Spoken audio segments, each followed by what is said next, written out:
Consider a simple plant. For it to thrive, it needs the right conditions: good soil, the right amount of water, and gentle sunlight. It cannot flourish in darkness or neglect. Just as plants need good conditions to grow strong and healthy, our inner life does too. Our minds and spirits are like delicate internal gardens, profoundly sensitive to the world we cultivate within and around us.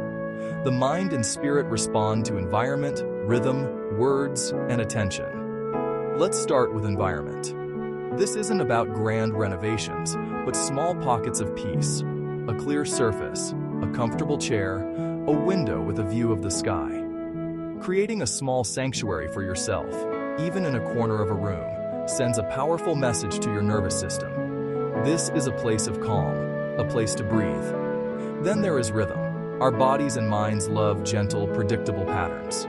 These small, repeated actions anchor us in the present moment. It could be the simple act of waking and stretching toward the light, the ritual of preparing your morning tea or coffee, or a quiet walk at the same time each day. These aren't chores. They are anchors of stability in the gentle flow of life, creating a steady beat for your inner world. And what about the words we use? The constant narrator in our minds has a profound impact. Are your thoughts kind? Are they accurate? Or are they critical and looping? The words we choose to describe our world and ourselves become the weather of our inner climate. Practicing gentle, honest self-talk can be like pulling weeds and planting flowers. It shifts the entire landscape from one of judgment to one of compassion. Finally, there is attention. Where we place our focus is where our energy flows. In a world of endless distraction, the simple act of paying attention is a radical form of self-care. Notice your body. Feel the gentle rhythm of your breath in and out. Notice the feeling of the ground beneath your feet.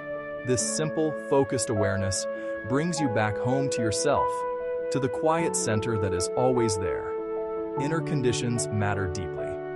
They are the soil from which our thoughts, feelings, and actions grow. You don't need to change everything at once. Just choose one thing. Tidy one small corner. Take 3 conscious breaths. Write down one kind thought. Improve one inner condition today. Inspire yourself. Follow for daily motivation.